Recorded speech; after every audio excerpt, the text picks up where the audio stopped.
Olá, meus queridos amigos, meus irmãos, que a graça e a paz de Jesus esteja com todos. Para mim é uma alegria muito grande estar aqui com vocês. Meu nome é Juliano Muniz, para aqueles que não me conhecem. Hoje nós estamos aqui gravando um vídeo a respeito da lição de discipulado na sala dos jovens. Como a maioria de todos já sabem, os jovens da nossa igreja aqui em Jundiaí estão utilizando a revista Discipulado e nós estamos no segundo ciclo, lição de número 5. Então nós vamos aqui comentar esta lição para você, meu querido professor, como subsídio para você auxiliar, para te auxiliar durante as suas aulas, que será neste domingo próximo. Então, lição de número 5, o título Crendo em Deus Pai. O texto principal, o texto de meditação está em Evangelho de João, capítulo 8 e o versículo 54, que diz: Jesus respondeu: se eu glorifico a mim mesmo, a minha glória não é nada. Quem me glorifica é o meu Pai, o qual vocês dizem que é Deus de vocês. Então, é sobre quem é Deus, quem é o Deus que a gente serve. Na lição passada,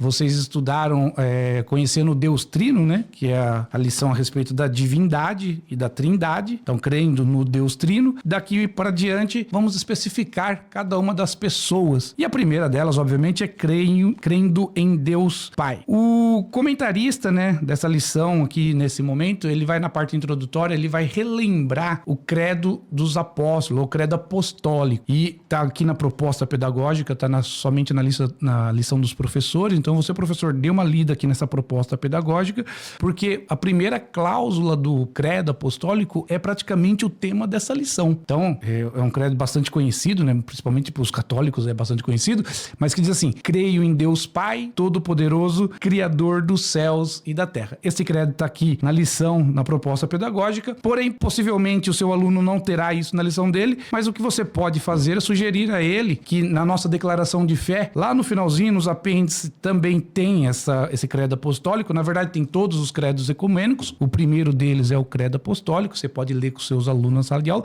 Agora, se você quiser arrasar mesmo lá na sala, você pode levar esse livro aqui, O título dele é Credos e Confissão de Fé, escrito pelo nosso pastor Ezequias. E aí, não somente tem o credo apostólico, mas tem um comentário e como isso se deu e se desenvolveu ao longo dos anos. Então, não somente o credo apostólico, mas todos os outros credos. Então, aqui fica a recomendação para você, inclusive, levar na sua sala e comentar junto com seus alunos. Então, o primeiro tópico é sobre o Deus Altíssimo. O Deus Altíssimo. Veja, a Bíblia, a gente está falando de crer em Deus Pai, mas a Bíblia, ela não se preocupa na sua introdução, no seu início, em falar sobre a existência de Deus ou provar a existência de Deus. Tanto é que o primeiro versículo, Gênesis 1:1, diz: no princípio criou Deus os céus e a terra. Ela já fala, criou Deus. Deus existe e é criador. Se eu fosse escrever um livro e ia contar a história que a Bíblia quer contar, que tá para contar, eu ia começar assim, existe um Deus e o Deus é assim, Deus é assado. Não, a Bíblia não tem essa preocupação nenhuma. Ela já parte do princípio que Deus é um ser evidente, Ela parte do princípio que já todas as pessoas entendem que existe um Deus e já fala. No princípio criou Deus os céus e a terra. Deus é o criador de tudo, Deus existe e é criador. Então, a Bíblia não tem esse foco de querer provar a existência de Deus, mas ela parte do princípio que a existência de Deus já é entendida. E quando a gente olha para esses tópicos, o nosso comentarista ele vai nos levar, ou tocar em alguns pontos específicos sobre a característica do Deus que nós cremos, mais especificamente do Deus Pai. Então, o primeiro subtópico, deuses e divindades. Deuses e divindades.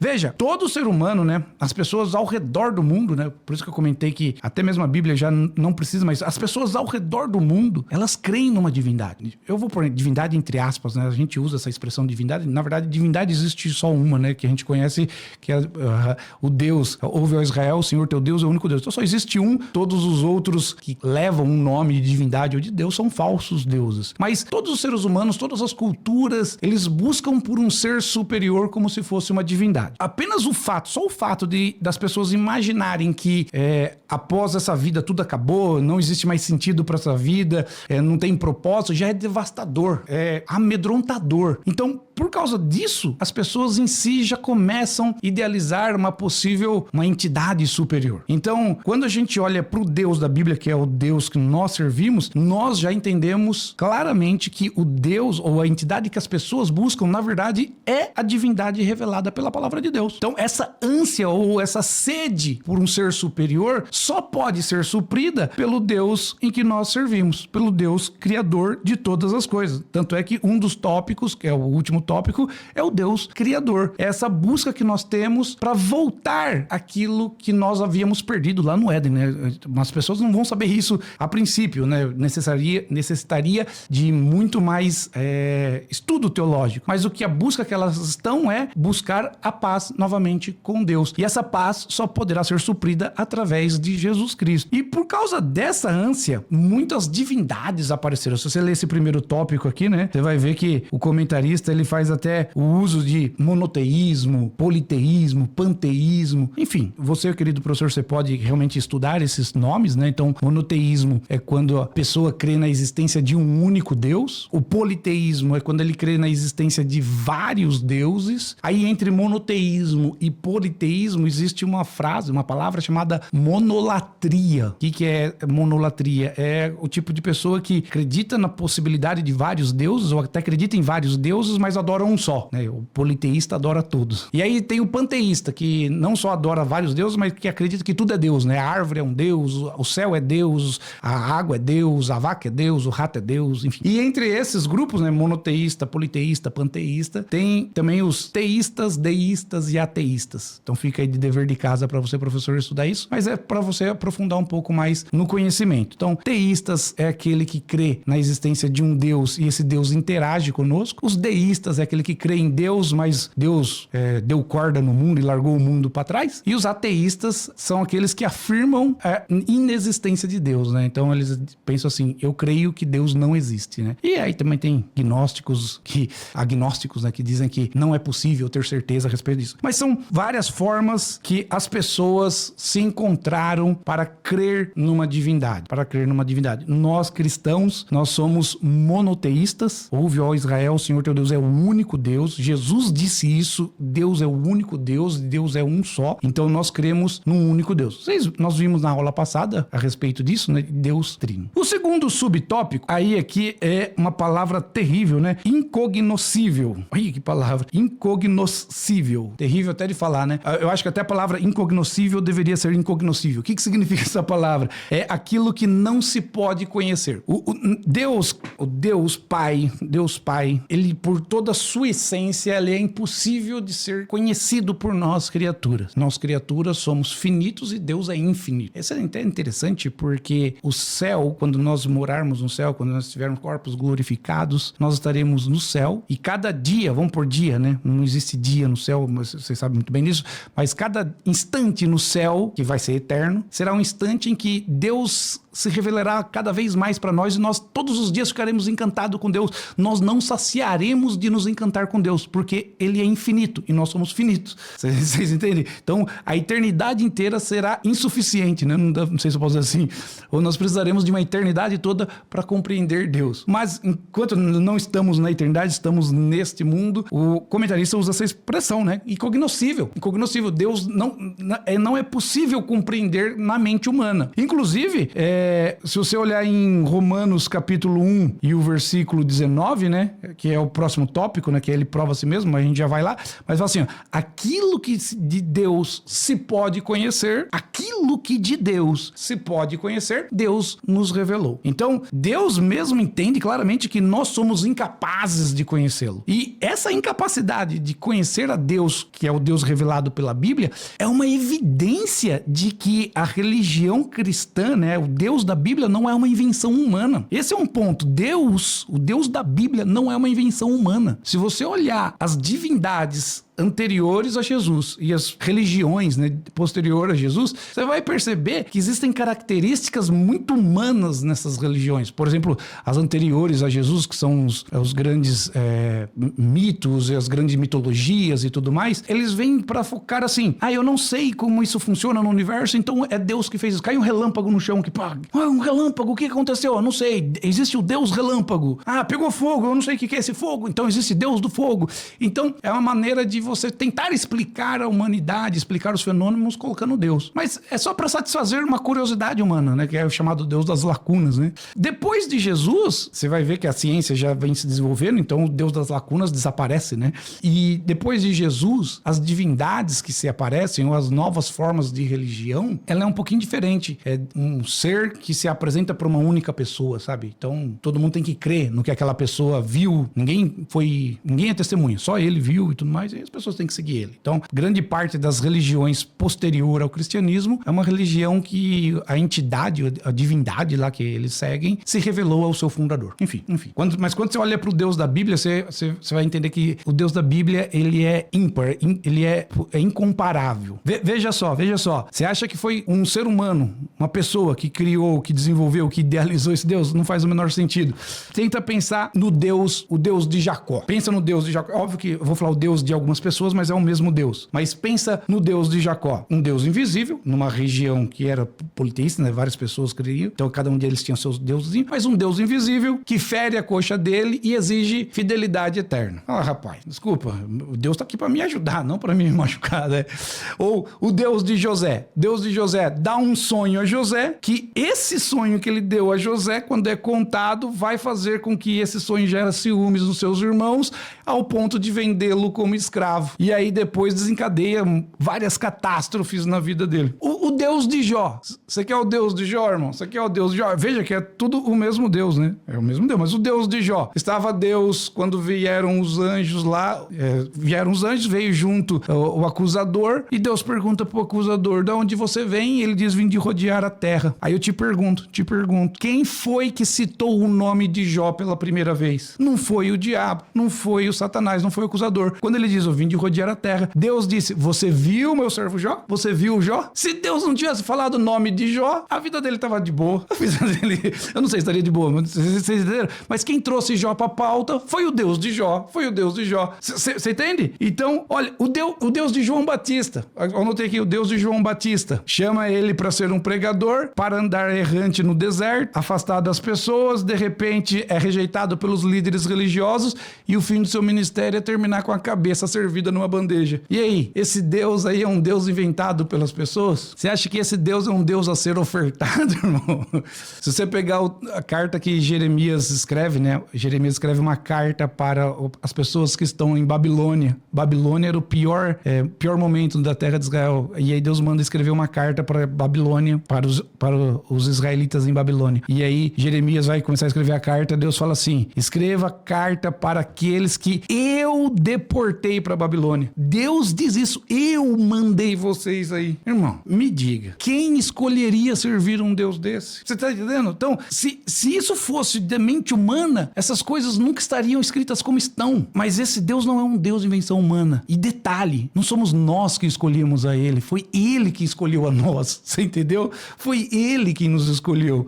E onde já se viu um Deus semelhante a esse, que apaga os nossos pecados, que preenche o nosso coração? É claro que ele exige de nós o nosso comportamento, a santidade, para honrar o nome dele, mas é esse Deus que nós servimos. Então esse Deus que nós servimos não é fruto da mente humana. Vocês entenderam? É um Deus que existe e se revelou à humanidade. Então vamos continuar o terceiro tópico, né? Terceiro tópico, ele prova ou dar prova de si mesmo. Eu comentei aqui, né? Romanos 1,19, aquilo que se pode conhecer de Deus. Aquilo que se pode conhecer de Deus, Deus nos revelou. Naquele texto você vai ver que Deus nos revelou através da criação, mas existe pelo menos 4 evidências da prova da existência de Deus. A primeira delas é a própria criação. Então, como a gente comentou aqui de Romanos 1,19, Deus se revela a todas as pessoas de maneira que o homem fica indesculpável. Então não tem como um ser humano chegar diante de Deus e falar assim, não, eu não imaginava que você existisse. Isso aí é balela, tá, gente? Então a própria criação é evidência da existência de Deus, prova a existência de Deus, demonstra as características a respeito de Deus, né? Romanos Romanos 1,18 fala assim: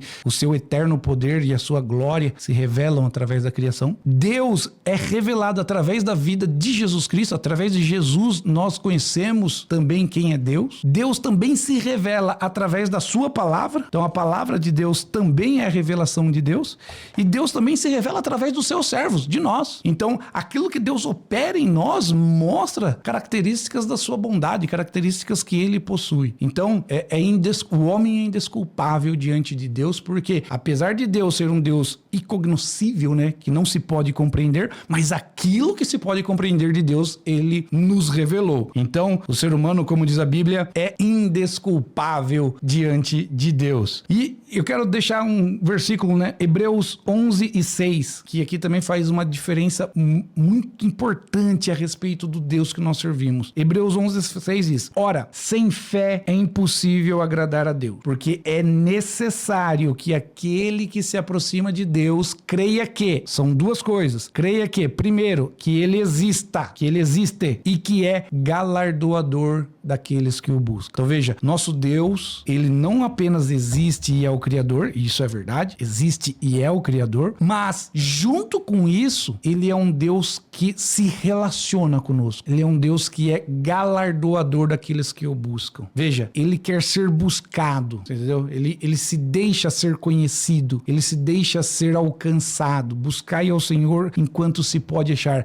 Ou seja, é possível de ser encontrado. Esse Deus se relaciona conosco. Tem um texto que Paulo escreve, fala assim: não entristeçais o Espírito Santo. Veja, se a Bíblia diz que não é para nós entristecermos a ele, é porque existe algo que nós... Veja, apesar de ser uma frase que Paulo diz assim: toma cuidado com suas atitudes, não vamos entristecer o Espírito Santo, mas por outro lado, essa frase é extraordinária, porque mostra o quanto que Deus se importa conosco. Veja, eu tenho 2 filhos. Se os meus filhos me desobedecerem, aquilo me entristecerá. Vocês entenderam? Se o meu filho me desobedecer, aquilo entristecerá. Me entristecerá. Mas se o filho de alguém que mora lá no Alasca, lá nos Estados Unidos, desobedecer o pai dele ou desobedecer aquilo que eu falei para os meus filhos fazerem, não me entristecerá. Ué, por que aquele menino não me entristece e os meus me entristecem? É porque eu me importo demais com os meus filhos. Vocês entendem? Então, quando a Bíblia diz não entristeça o Espírito Santo, isso mostra que o Espírito Santo se importa com você, que o Espírito Santo tem expectativas contigo, que o Espírito Santo espera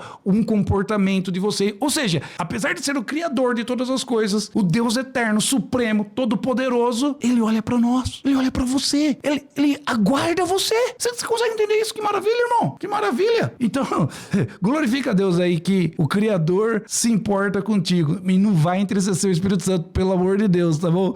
Pelo amor de Deus, não entristeça o Espírito Santo de Deus. O segundo tópico, então, como no credo diz, creio em Deus Pai, o tópico 2 é o Deus Pai. E ele é, no 2.1, o Pai do Filho. O Pai do Filho. Veja, Jesus, ele se dirige a Deus chamando-o de meu Pai. Eu vou citar 3 versículos, anote aí para você usar na sala com seus alunos. O primeiro, João 10:29. João 10:29 é um texto que está, inclusive, na própria lição, que diz, Jesus dizendo: aquilo que meu Pai me deu é maior do que tudo, e da mão do meu Pai ninguém pode arrebatar. Veja, Jesus, então, quando fala que é Deus Pai, porque ele é o Pai do Filho. O João 5:17 que diz: meu Pai trabalha até agora. Meu Pai trabalha até agora. E também no batismo, né? Mas aí é Deus falando que ele é o Filho, né? No batismo de Jesus, que aí o céu se abre, o Espírito desce em forma corpórea de uma pomba e do céu se ouve: este é meu Filho amado em que me dá alegria. Então veja, não somente Jesus chama Deus de Pai, mas o Pai chama Jesus de Filho. O Pai chama Jesus de Filho. E veja que João 3,16, né? Porque Deus amou muito de tal maneira que deu seu Filho unigênito. Então, Deus Pai, porque ele é o Pai do Filho. Perfeito? O segundo subtópico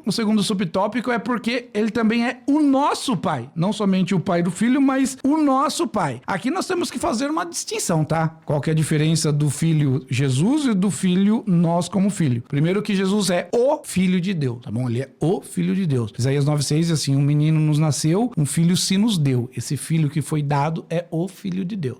Nós somos feitos filhos de Deus. Nós somos feitos filhos de Deus por adoção, mediante a novo nascimento. Veja só que tem várias coisas que tem que acontecer para que isso nos faça filho de Deus. Eu tenho alguns versículos, pega a sua caneta aí, professor, a gente vai anotar, mas o primeiro deles é um extremamente conhecido, João 1,12. João 1,12, que diz, mas a todos quanto o receberam, deu-lhes o poder de serem feitos filhos de Deus, a saber, os que creem em seu nome. Veja, nós somos feitos filhos de Deus, quando cremos em seu nome, quando recebemos a Jesus, nós então deu-lhes o poder de serem feitos filhos de Deus. Veja, se eu recebi, ou quando eu recebi Jesus, quando eu criei no nome de Jesus, eu fui feito filho de Deus. E antes disso? Antes disso é importante, né? Porque as pessoas dizem aí no mundo que todos somos filhos de Deus, todo mundo é filho de Deus. Veja que Jesus, quando dá a grande comissão, ele fala assim, ide por todo mundo e pregar o evangelho a toda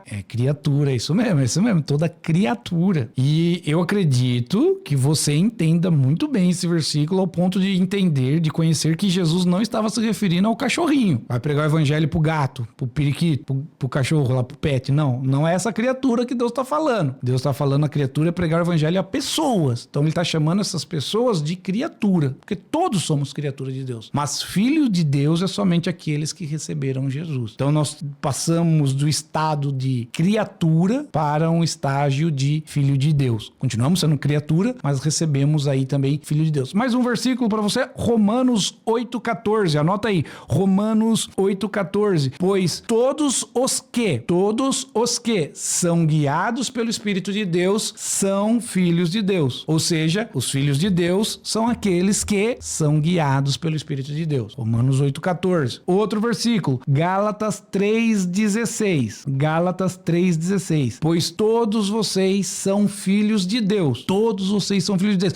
mediante a fé em Cristo Jesus. Então, todos vocês, mediante fé em Cristo Jesus, são filhos de Deus. E 1 João, na primeira epístola de João, capítulo 3, versículo 1. Vejam com que grande amor o Pai nos tem concedido. Olha, veja o grande amor que o Pai nos tem concedido. 1 João 3:1. Anota aí, 1 João 3:1.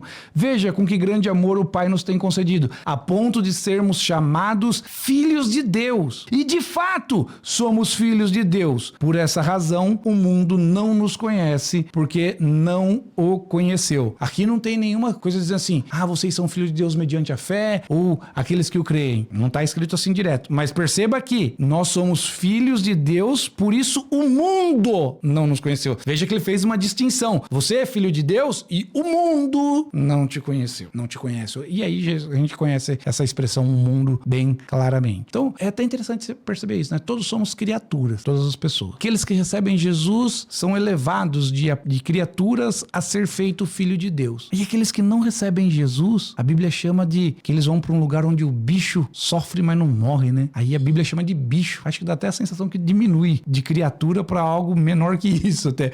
Mas enfim, deixa isso para lá. O importante é aquele que crê em Jesus se torna ou é feito filho de Deus. E por último, né, nesse segundo tópico, uma relação de filho. Então, o comentarista vai usar a importância de Deus é o Pai e, por ser nosso Pai, nós somos herdeiros de Deus e como Jesus é o Filho de Deus, nós também somos co-herdeiros em Cristo. E o comentarista faz uso do Gálatas 4:7 aqui, né? Gálatas 4:7. Ele não põe referência, mas é o que está em aspas aqui. Mas ele fala assim, assim você já não é mais escravo. Gálatas 4:7. Você já não é mais escravo, porém filho. E sendo filho, também é herdeiro de Deus. Você não é mais escravo, mas filho. E como filho, você é herdeiro de Deus. Gálatas 4:7. Então, veja que as bênçãos que Deus prometeu através da sua palavra nos diz respeito agora, porque somos feitos filhos de Deus. E esse é o ponto 2.3, que é a relação entre pai e filho. Nós recebemos essa bênção de Deus, porque não somos mais escravos, mas sim filhos. Mas eu quero chamar a atenção para esse mesmo capítulo 4 de Gálatas. Gálatas. Você anotou Gálatas 4:7 que a gente acabou de ler. E ele usa aqui na lição nesse bloquinho, mas ele não põe a referência, mas falando sobre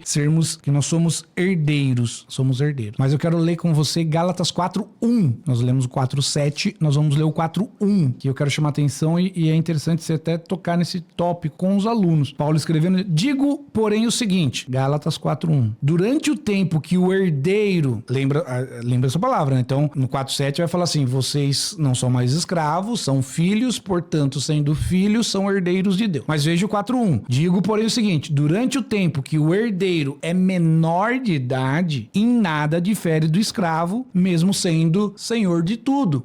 Então, veja, no final vai estar escrito lá: olha, vocês não são mais escravos, são filhos, e sendo filhos, são herdeiros. Só que no 4:1 ele diz: ainda que você seja herdeiro e senhor de tudo, enquanto for menor de idade, nos versículos seguintes fala assim: até o tempo determinado pelo pai, até o pai perceber que você está pronto. Se você não estiver pronto, ainda que você seja herdeiro, ainda que você seja senhor de tudo, você não passa de um escravo. Isso é uma chamada de atenção forte, porque nós estamos falando aqui de maturidade, de se desenvolver com Deus. Veja, meu filho, ele é herdeiro de todas as minhas coisas. Eu tenho 2, então eles vão dividir no meio, né? Então são 2 herdeiros. Então, de certa forma, o carro que eu tenho pertence a eles. A casa que eu tenho pertence a eles. O salário que eu recebo, de certa forma, pertence a eles. E por que eu não entrego tudo na mão deles e digo: se vira, fique à vontade, faça o que vocês quiserem? Porque eu entendo claramente que ainda falta maturidade a eles para gerenciar e dirigir essas coisas. Ainda que eles sejam senhor de tudo,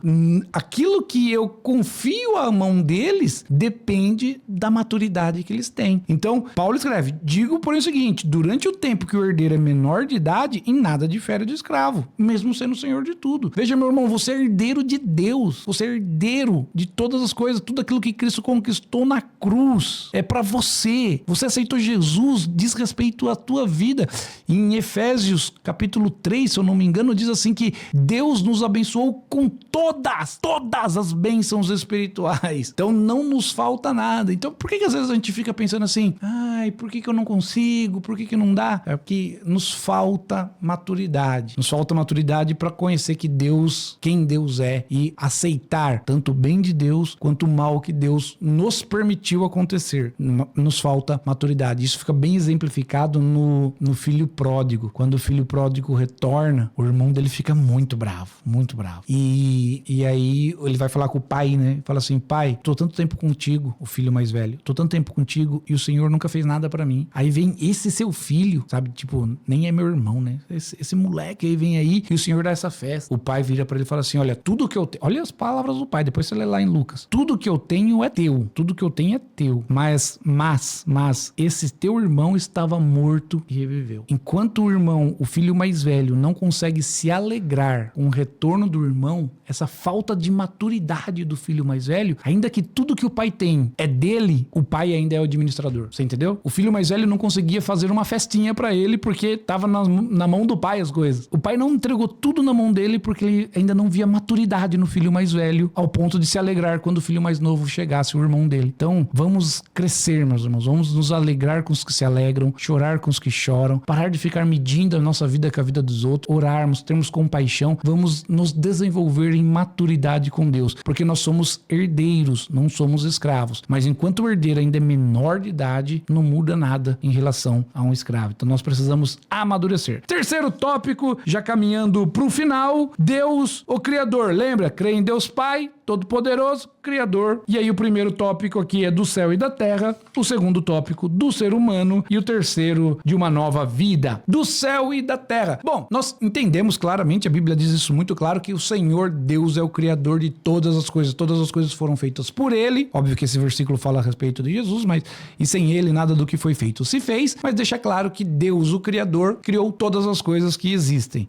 Se você olhar o Gênesis, a descrição de Gênesis, capítulo 1, né? Capítulo 1 de Gênesis é de uma beleza, meus irmãos, estarrecedora. É encantador. Você vai ver que leva-se 7 dias a criação. Aí alguns discutem 7 dias, 7 eras, mas nem queremos entrar nesse caminho. Mas os 3 primeiros dias da criação, Deus cria lugares, cria os locais. E os 3 últimos dias, que é os dias da criação, né? Porque no 7º ele descansa, Deus cria aquilo que vai ocupar ou habitar os lugares. Então no primeiro dia Deus cria os céus, né? Os céus e a terra. E aí no 4º dia coloca as luas e as estrelas, né? Então habita o céu, né? Então você vai vendo que existe uma simetria, é uma coisa maravilhosa. A descrição é extraordinária, é de uma beleza estarrecedora.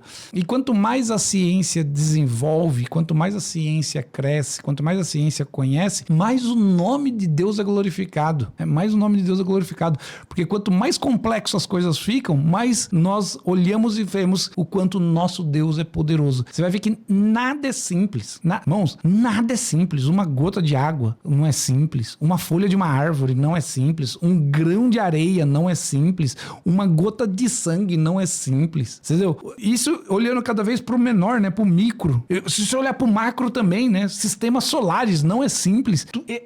Deus é extraordinário. Deus é lindo. Entendeu? Deus é lindo. Deus é lindo. Então, quanto mais a ciência avança, glorifiquemos a Deus para que a ciência avance cada vez mais, né? Porque estamos nós aqui, né? Gravando vídeo, publicando na internet, para que você possa ser tocado por Deus aí na sua casa, sabe-se lá quando você estará assistindo esse vídeo. E isso glorifica a Deus, porque Deus é o Criador, Deus é criativo e nos deu criatividade para nós também fazermos isso. Então, quanto mais a ciência se desenvolver, mais o nome de Deus é glorificado. 3.2, Deus é criador do ser humano. Então, nós, meus irmãos, somos criados por Deus, a sua imagem, conforme a sua semelhança. Deus nos deu esta bênção, né? Nós carregamos esta bênção que Deus comunicou conosco, né? Deus deu a nós algumas coisas que são partes exclusivas dos seus atributos. Como eu já comentei, né? A criatividade. Deus é um ser criativo, deu a nós criatividade. Então, o ser humano é criativo, o ser humano tem a capacidade de amar, o ser humano tem a capacidade de refletir sobre a vida. São coisas extraordinárias que Deus nos deu. Então, nós também somos criação de Deus. Então, no Gênesis 1:26, anota aí, né? Que é o exemplo. Deus diz, né? Façamos o ser humano à nossa imagem, conforme a nossa semelhança. Deus é quem criou, idealizou e formou o ser humano e soprou o fôlego de vida nas suas narinas. Então, glorifique a Deus porque você foi criado por Deus. Às vezes as pessoas pensam assim, eu fui criado por Deus, é que o Adão foi criado. Não, irmão, você especificamente. Porque dentre as milhões de combinação que poderia existir, a escolhida por Deus para ser você é você. Não sei se você me entendeu. Entendeu? Deus escolheu a altura da sua estatura, o timbre da tua voz, Deus escolheu a cor dos seus olhos, Deus escolheu o tom da sua pele, Deus te formou, irmãos, entendeu? Cada ser humano que existe não é um acidente, não é por acaso. Deus te formou, Deus te idealizou, Deus te fez, tá bom? Então fique feliz, porque você é a obra-prima de Deus também. Você é uma obra de Deus, né? Você é uma criação de Deus. Entretanto, eu quero chamar a atenção para um versículo. Anota aí, professor, leva isso para a sala, que é interessante. Vocês vão dar algumas risadas, apesar de sério, né? Eclesiastes 7:29. Nós estamos falando que Deus é o criador do ser humano. Eclesiastes 7:29. Pregador, né? Eclesiastes diz: O que descobri é tão somente isso. Deus fez o homem reto. Deus fez o ser humano reto, mas ele se meteu em muitos problemas.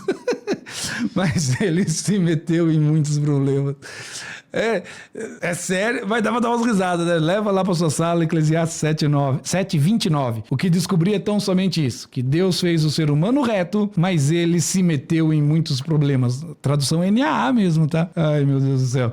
É interessante, né? Deus fez tudo lindo, irmão. Gênesis 1, 2, Gênesis capítulo 2, no final do capítulo 1 ele criou o ser humano, né? No capítulo 2 tá dando detalhe. No capítulo 3 o ser humano já fez coisa errada.